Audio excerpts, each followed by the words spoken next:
शुक्लाम्बरधरम् विष्णुम् शशिवर्णम् चतुर्भुजम् प्रसन्नवदनम् ध्यायेत् सर्वविघ्नोपशान्तये गणेश्वरो गणक्रीडो गणनाथो गणाधिपः एकदन्तो वक्रतुण्डो गजवक्त्रो महोदरः लम्बोदरो धूम्रवर्णो विकटो विघ्ननायकः सुमुखो दुर्मुखो बुद्धो विघ्नराजो गजाननः भीमः प्रमद आनन्दो सुरानन्दो मदोत्कटः हेरम्बः शम्बरः शम्भुर्लम्बकर्णो महाबलः नन्दनालम्पटो भीमो मेघनाथो गणञ्जयः विनायको विरूपाक्षो धीरः शूरो वरप्रदः महागणपतिर्बुद्धिप्रियो क्षिप्रप्रसादनः रुद्रप्रियो गणाध्यक्षो उमापुत्रो घनाशनः कुमारगुरुरीशानपुत्रो मूषकवाहनः सिद्धिप्रजः सिद्धिपतिः सिद्धिः सिद्धिविनायकः विघ्नोत्तुङ्गभुजो सिंहवाहनो मोहिनीप्रियः कटिकण्ठो राजपुत्रः शकलः संवितामितः कूष्माण्डगणसम्भूतर्दुर्जयो दुर्जयो जयः भूपतिर्भुवनेशश्च भूतानां पतिरव्ययः विश्वकर्ता विश्वमुखो विश्वरूपो निधिर्घृणः कविः कवीनां वृषभो ब्रह्मण्यो ब्राह्मणस्पतिः ज्येष्ठराजो निधिपतिर्निधिप्रियपतिप्रियः हिरण्मयपुरान्तस्थो सूर्यमण्डलमध्यगः कराहतिध्वस्तसिन्धुसलिलो पूषदन्तभित् उमाङ्गकेळी कुतुकी मुक्तिदः कुलपालकः किरीटी कुण्डली हारी वनमाली मनोमयः वैमुख्यः तदृश्यश्रीः पादाहत्यादितक्षितः सद्यो जातः स्वर्णभुजो मेखली दुर्निमित्तहृत् दुःस्वप्नहृत्प्रहसनो गुणीनादप्रतिष्ठितः स्वरूपः सर्वनेत्राधिवासो वीरासनाश्रयः पीताम्बरः खड्गधरो खण्डेन्दुकृतशेखरः चित्राङ्गश्यामदशनो फालचन्द्रश्चतुर्भुजः योगाधिपोतारकस्थो पुरुषो गजकर्णकः गणाधिराजो विजयस्थिरो गणपतिध्वजी देवदेव स्मर प्राणदीपको वायुकीलकः विपश्चिद्वरदो नादो नादभिन्नबलाहकः वराहवदनो मृत्युञ्जयो व्याघ्रजिनाम्बर इच्छाशक्तिधरो देवत्राता दैत्यविमर्धना शम्भुवक्त्रोद्भवः शम्भुगोपघ्नः शम्भुहास्यभूः शम्भुतेजः शिवाशोकहरी गौरी सुखावहः उमाङ्गमलजो गौरी तेजो भूस्वर्धुनी भवः यज्ञकायो महीनादो गिरिवर्षशुभाननः सर्वात्मा सर्वदेवात्मा ब्रह्मवूर्ध्नाककुक्षुतिः ब्रह्माण्डकुम्भचिद्व्योमफालः सत्यशिरोरुहः जगज्जन्मलयोन्मेष निमेषोऽग्निर्कसोमदृक्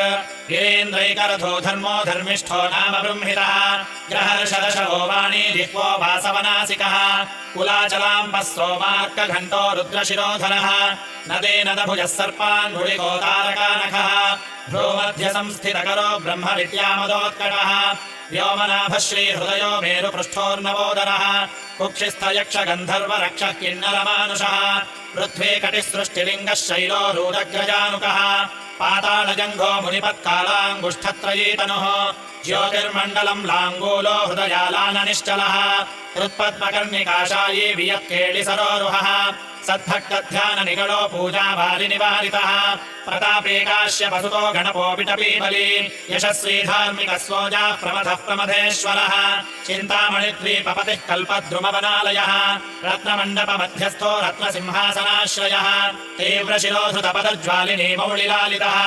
नन्दानन्दितपीठश्रीर्भोगदाभूषितासनः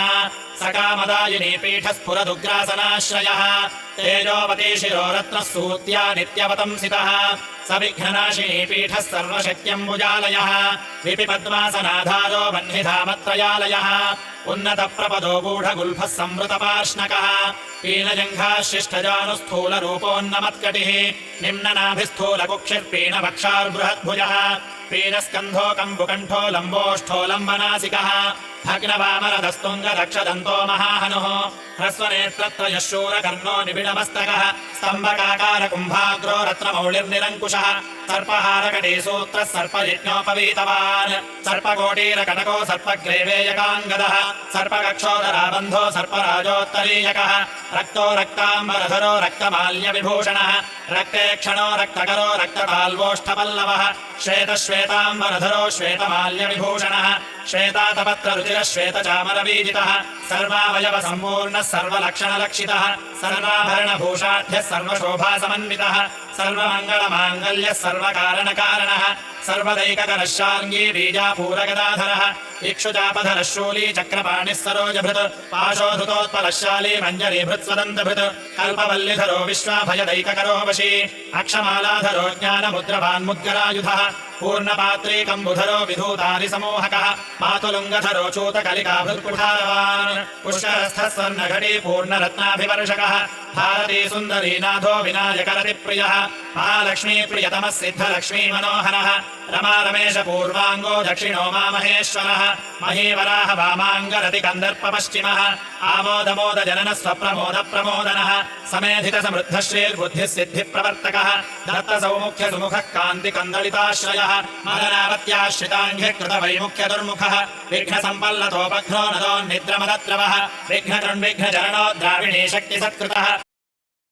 तीव्र प्रसन्न नयनो ज्वालिनी पालनैकदिक् मोहिनी मोहनो भोगदायिनी कान्तिमण्डितः कामिनी कान्तवक्त्र श्रीरधिष्ठित वसुन्धरः वसुधारामनो मोद महाशङ्खनिधि प्रभुः नमद्वसुमली मौळि महापद्मनिधि प्रभुः सर्वसद्गुरु संसेव्यः शोचिष्केशहृदाश्रयः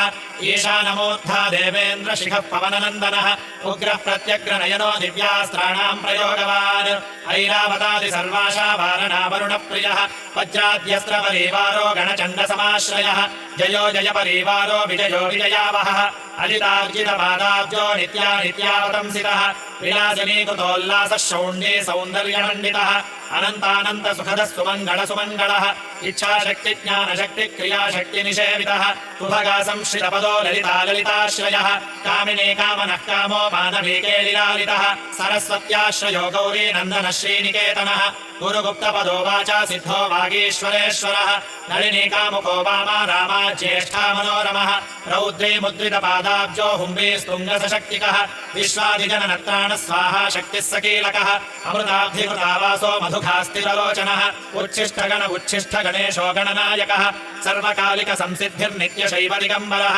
अनपायोऽनन्तदृष्टिरप्रमेयोऽन्तरामरः अनाविलो प्रतिरथो अच्युतो अमृताक्षरः अप्रतर्क्योक्षयो जय्यो अनाथश्च अनामयः अमोघसिद्धिरद्वैतो अघोरो प्रतिमाननः अनाकारोऽभिभूम्यग्निबलघ्नो व्यर्ततिक्षणः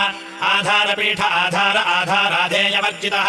आखुवाहनकेत्वाशा पूरकाखुमहारणः इक्षुसागर मध्यस्थो इक्षुभक्षणलालसः इक्षुचापातिरेकश्रीरिक्षुचापनिषेवितः इन्द्रगोपसमानश्रीरिन्द्रनीलसमुद्युतीः इन्दीवरदलश्यामो इन्दुमण्डलदर्शनः इन्द्रप्रिय इडाभाग इडाधाम्नेन्दिराप्रियः इक्ष्वाकुविघ्नविध्वंसी इति कर्तव्यतेप्सितः ईशानमौलिरीशान ईशानसुत ईशघः ईशनत्रयकल्पान्त ईह मात्र विवर्जितः उपेन्द्र उडुपन्मौलिरुडे रकबलिप्रियः उन्नतावन उत्तुङ्ग उदरस्त्रिदलाग्रणीः ऊर्जस्वामज्वलतमो ऊहापोहदुरापथः ऋग्यजुस्साम सम्भूति बुद्धिः सिद्धिप्रवर्तकः ऋजुचित्तैकसुलभो ऋणत्रय विमोचनः स्वभक्तविघ्ननाशश्च मरद्विच्छक्तिलोपकृत् विमुखार्चानाविरुक्तश्रीर्लोता विस्फोटनाशनः एकारपीठमध्यस्थ एकपादकृतासनः एजिताखिल दैत्यश्रीरेजिताखिल संश्रयः ऐश्वर्यनिधिरैश्वर्य ऐहिकामुष्मिकप्रदः ऐरम् मदनमोन्मेष ऐरावत निभाननः ओङ्कारवाच्य ओङ्कार ओजस्वानोषधीपतिः औदार्यनिधिरौद्धत्य धुर्य औन्नत्य विग्रहः सुरनागानामङ्कुशश्च सुरविद्विषमङ्कुशः असिमस्तविनद्गान्तपादेषु परिकीर्तितः कमण्डलुधरः कल्पो कपर्दीकलभाननः कर्मसाक्षी कर्मकर्ता कर्मा कर्मफलप्रदः कदम्बकोरकाकारो कूष्माण्डगणनायकः कारुण्यदेहः कपिलः कथकोकटिसूत्रभृत् खर्वो खड्गप्रियो खड्गी खतान्तस्थः खनिर्मलः कर्वाटशृङ्गनिलयो खट्वाङ्गी खदुरासदः गणाढ्यो गहनो गम्यो गद्यपद्यसुधार्णवः गद्यगानप्रियो गर्जो गीतगीर्वाणपूर्वजः गुह्याचाररतो गुह्यो गुहागमनिरूपितः गुहाशयो गुहाब्धिस्थो गुरुगम्यो गुरुर्गुरुः घण्टा घर्घरिकामाली घण्टकुम्भो घटोदरः चण्डश्चण्डीश्वरश्चण्डी चण्डेशश्चण्डविक्रमः चराचरपिता चिन्तामणिचर्वणलालसः छन्दश्छन्दोपपुच्छन्दो दुर्लक्षो छन्दविग्रहः जगद्योनिर्जगत्साक्षि जगदीशो जगन्मयः जपो जपवरो जप्यो जिह्वा सिंहासनप्रभुः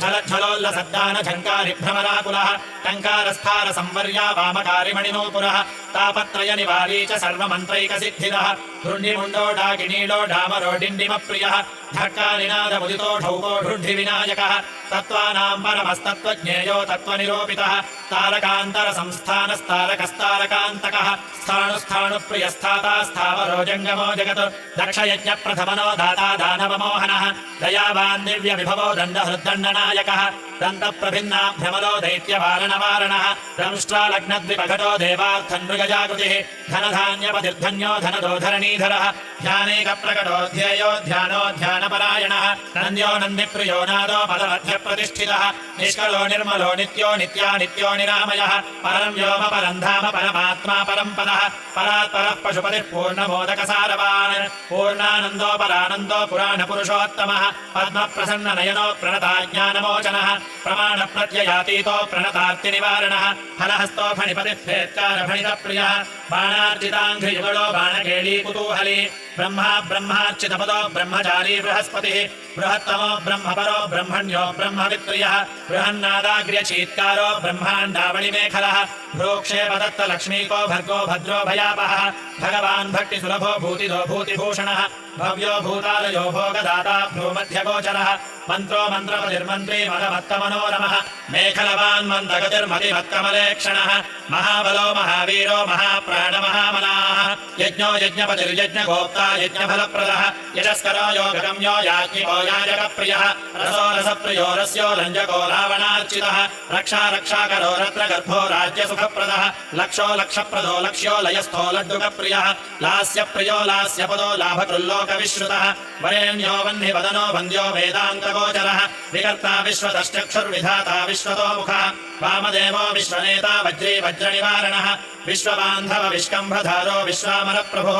शब्दब्रह्मशमप्राप्तो शम्भुशक्तिगणेश्वरः शास्ता शिखाग्रनिलयो शरण्यो शिखरीश्वरः षड्ऋतुकुसुमस्रग्वीशलाधारो षडक्षरः संसारवैद्यः सर्वज्ञो सर्वभेषजभेषजः सृष्टिस्थितिलयक्रीडः सुरकुञ्जरभेदनः सिन्दूरितमहाकुम्भः सतसद्भक्तिदायकः साक्षी समुद्रमथनो स्वसंवेद्य स्वदक्षिणः तदन्त्रः सत्यसङ्कल्पः सामगानरतः सुखी हंसो हस्तिपिशाचीशो हवनो हव्यकव्यभुक् हव्यो हृतप्रियो हर्षो हृल्लेखा मन्त्रमध्यगः क्षेत्राधिपो क्षमा भर्ता क्षमा परपरायणः क्षिप्रक्षेमकरो क्षेमानन्दो क्षोणीसुरद्रुमः धर्मप्रद्रोऽर्थदः कामदाता सौभाग्यवर्धनः विद्याप्रदो विभवदो भुक्तिमुक्तिफलप्रदः अभिरूपकरो वीरश्रीप्रदो विजयप्रदः सर्ववश्यकरो गर्भदोषघ्नो पुत्रपौत्रः मेधादो कीर्तिदः शोकहारी दौर्भाग्यनाशनः प्रतिवादिमुखस्तम्भो दुष्टचित्तप्रसादनः पराभिचारशमनो दुःखभञ्जनकारकः लवस्तृणिः कलाकाष्ठा निमेषो घटिमुहूर्तकः प्रहरश्च दिवानक्तो अहोरात्रो अहर्निशः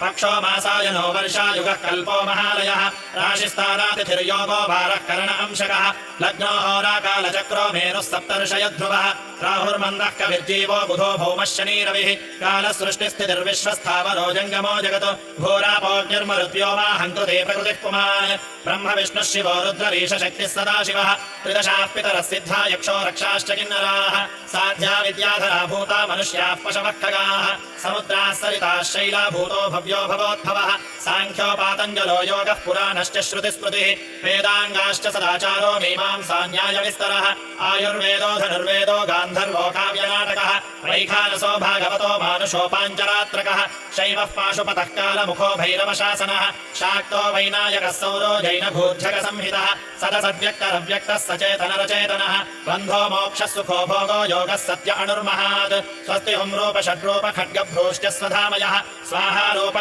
षड्रूपो वो षड्रूपो वषण्मयः ज्ञानविज्ञान आनन्दो बोधः संविच्छमो यमः एको एकाक्षरो एक एकाक्षरपरायणः एकाग्रधोरेकवीरो एकानेकस्वरूपधृत् द्विरूपोद्विभुजो द्व्यक्षो द्विरथोद्विपरक्षकः त्रैमातुरद्विपदनो द्वन्द्वातीतद्वयादिकः त्रिधामाश्रीकरो त्रेता त्रिवर्गफलदायकः त्रिगुणात्मा त्रिलोकादित्रिशक्तिशस्त्रिलोचनः चतुर्बाहुश्चतुर्दन्तश्चतुरात्मा चतुर्मुखः चतुर्विधोपायकरो चतुर्विधफलप्रदः चतुरानन सम्प्रीतश्चतुर्वर्णाश्रमाश्रयः चतुर्विधवचो वृत्तिपरिवृत्तिप्रवर्तकः चतुर्थी पूजनप्रीतो चतुर्थी तिथिसम्भवः पञ्चाक्षरात्मा पञ्चात्मा पञ्चास्यो पञ्चकृत्यकृत् पञ्चाधारः पञ्चवर्णः पञ्चाक्षरपरायणः पञ्चतालः पञ्चकरो पञ्चप्रणवभाविकः पञ्चब्रह्ममयस्फूर्तिः पञ्चावरणवारितः पञ्चभक्ष्यप्रियः पञ्चबाणः पञ्चशिवात्मकः षट्कोणपीठः षट्चक्रधामा षड्ग्रन्थिच्छेदकः षडध्वद्भान्तविध्वंसी षडङ्गुलमहाह्रदः षण्मुखः षण्मुखभ्राता षट्शक्तिपरिवारितः षड्वैरिवर्गविध्वंसी षडोर्मिभयभञ्जनः षट्तर्कदूरः षट्कर्मनिरतः षड्रसाश्रयः सप्तपातालचरणः सप्तद्वीपोरुमण्डितः सप्तस्वर्लोकमकुटः सप्तः सप्तिवरप्रदः सप्ताङ्गराज्यसुखदः सप्तर्षिगणमण्डितः सप्तछन्दोनिधिः सप्तहोताः सप्तस्वराश्रयः सप्ताब्धिकेलिकासारः सप्तमातृनिषेवितः सप्तच्छदामोदमदः सप्तछन्दोमुखप्रियः अष्टमूर्तिध्येयमूर्तिरष्टप्रकृतिकारणः अष्टाङ्गयोगफलभुक् अष्टपत्राम्बुजाननः अष्टशक्तिसमृद्धः श्रीरष्टैश्वर्यप्रदायकः अष्टपीठोपपीठः श्रीरष्टमातृसमावृतः अष्टभैरवसंसेव्य अष्टवन्द्योऽष्टमूर्तिभृतु अष्टचक्रस्फुरन्मूर्तिरष्टद्रव्यः विप्रियः नवनागाननाध्यासी नवनिध्यनुशासिता नवद्वारघनाधारो नवधारनिकेतनः नरनारायणस्तुत्यो नवदुर्गानिषेवितः नवनाथमहानाथो नवनागविभूषणः नवरत्नविचित्राङ्ग नवशक्तिशिरोधृतः दशात्मको दशभुजो दशदिक्पतिवन्दितः दशाध्यायो दशप्राणो दशेन्द्रियनियामकः दशाक्षरमहामन्त्रो दशाशाव्यापि विग्रहः एकादशादिरुद्रैः संस्तुत एकादशाक्षरः द्वादशोद्दण्डदोद्दण्ड द्वादशाङ्कनिकेतनः त्रयोदशभिदाखिन्न विश्वे देवाधिदैवतः चतुर्दशेन्द्रप्रभवो चतुर्दशमनुप्रभुः चतुर्दशादिविद्याढ्यश्चतुर्दश जगत्प्रभुः साम पञ्चदशो पञ्चदशी शीतांशु निर्मलः षोडशाधारनिलयः षोडशस्वरमातृकः षोडशान्तपदावासः षोडशेन्दुकलात्मकः सप्तसप्तदशी सप्तदशः सप्तदशाक्षरः अष्टादशद्वीपपतिरष्टादशपुराणकृत् अष्टादशौषधिस्रष्टा अष्टादशमुनिस्मृतः अष्टादशलिपिव्यष्टिसमष्टिज्ञानकोविदः एकविंशः पुमान्त्येकविंशत्यङ्ग